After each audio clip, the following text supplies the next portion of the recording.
Hello and welcome to my vintage audiophile channel. This is now my 13th video. Today I'm going to be reviewing a receiver that's about 10 years old. It is a Pioneer SX-218.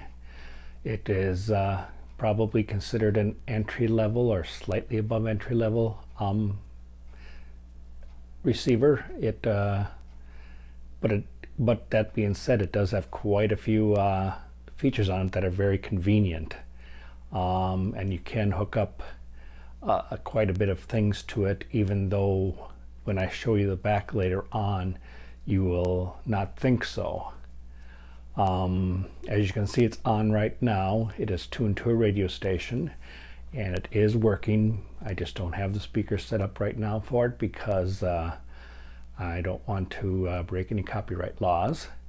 I will show you what the features are on this wonderful little piece of audio heaven from the past. It is very nice, and I will show you by pointing out the features on it. On your far left here is the on-off button.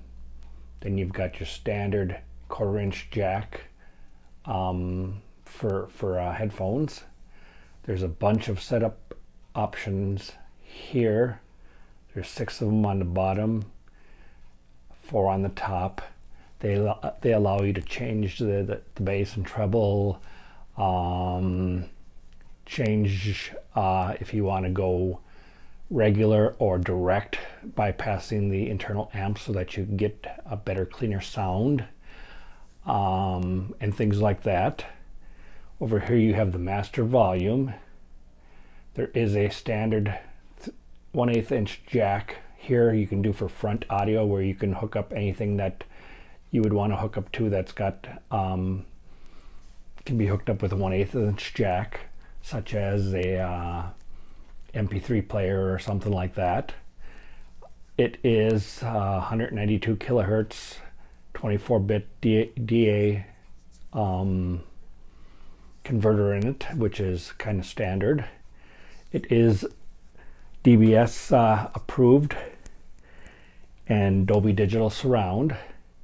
It has a multi-function knob up here, which allows you to do a lot of different things, such as call up memory on your radio to program stations into it. For your favorite stations, it can hold up to 30 stations. And over here we have the DVD button. We have the TV satellite button, a DVR button, a CD button, a mini disc or tape recorder button, so that you can add a mini disc or tape recorder to this to record and play some of your older format music. It does have a front audio, and that is for this audio connection down here. It has a FM, AM tuning for manual tuning for a station, and then station here is what you use when you want to access your saved stations. And then of course it has an enter button to enter everything if you want to save your memory and stuff like that. It has an MFX button, a VSB mode button, and a dialogue enhancement button.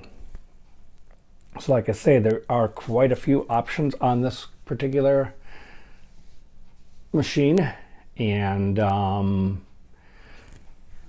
it's kind of weird, but it's the way that a lot of companies are going through the years.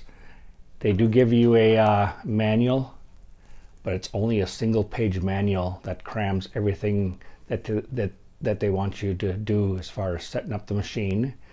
And it does give specs on it too. This is a 100 watt per channel, 5.1 surround sound. It does offer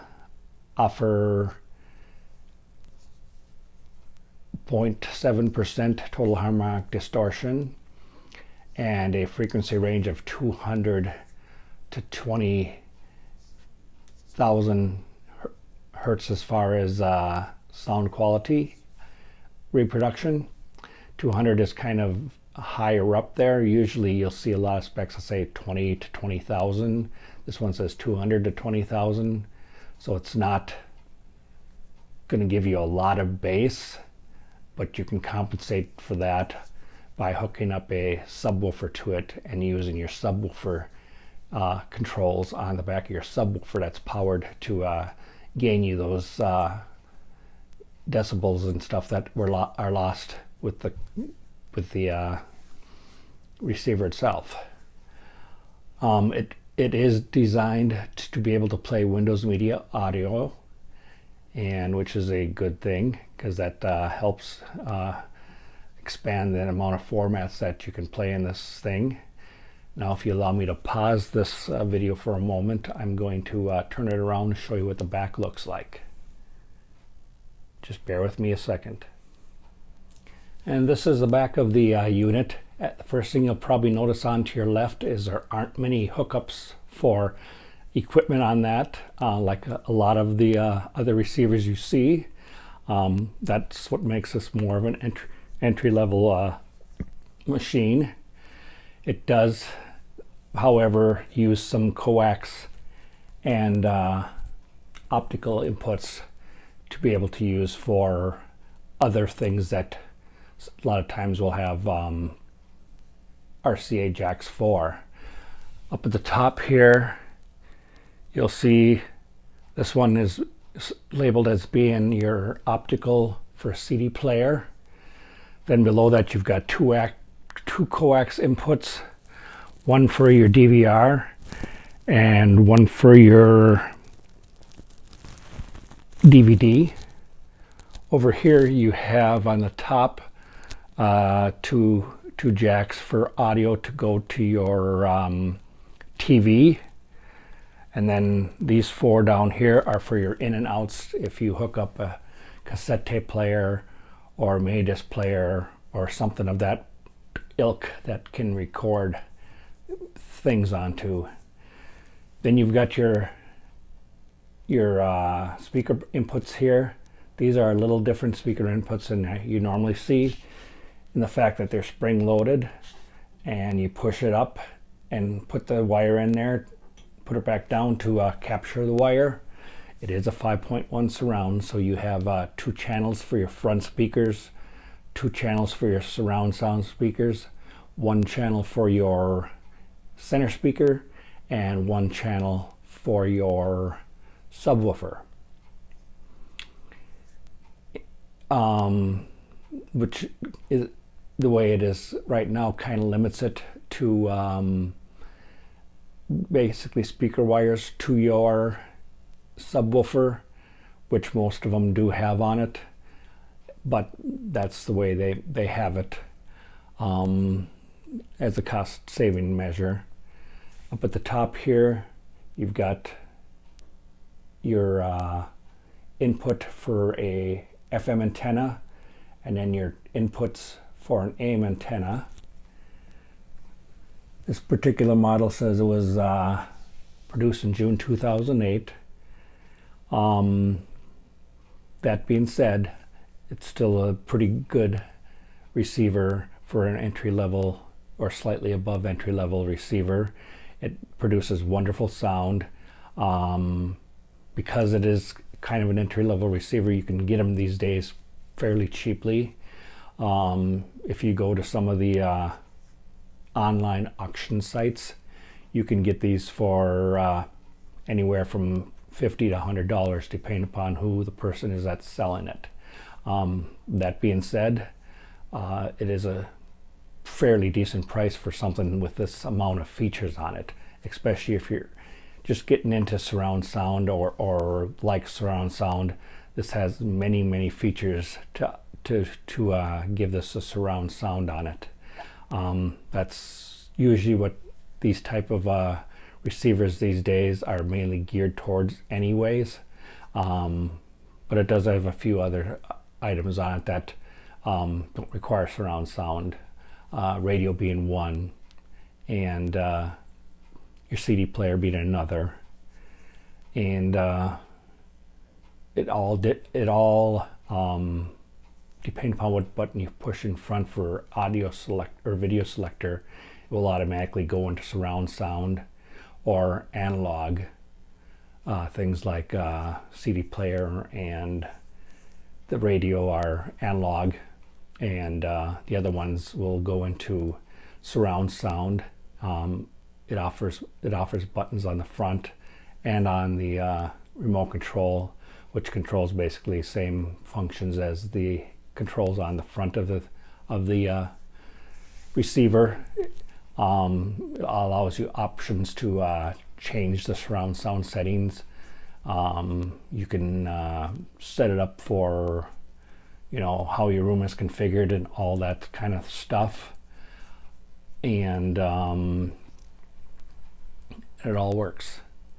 And it's a pretty fairly inexpensive way to get yourself into surround sound if you've always wanted to, or if you wanted to upgrade from an older surround sound system that doesn't have as much features on it.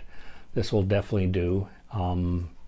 It doesn't have a phono input, but you could always use your TV if you wanted to hook up a newer phono that has built-in preamp, or if you do hook it up to a TV, you can be able to look at the on-screen menu on your TV to also set up things via that route instead of just relying on your remote. That's about it. It is something that is definitely worth looking into. Everybody who has one really likes them. From the reviews I've read over the years, they all say the same thing as I say. For an entry-level type of receiver, it definitely has great sound, and it goes from -80 up to 0 decibels for the volume control. Once you do reach towards 0, the inbound fan inside will kick on to dissipate the added heat that is being made, because the components inside are being made to work harder, and so that is a plus. Some of them don't have that, and they do get pretty hot if you like to listen to it loud. This one does have a built-in fan, which is good. And so if you're looking for something like this, I would highly recommend it. And please like this video. Please subscribe to my channel, and ask me any questions or make any comments you feel like you need to make. I'm open 24/7. Just send me a comment or whatever you want to do, and I will get back to you as soon as possible. Thank you very much. Thank you from Vintage Audio, and have a great day. Bye-bye.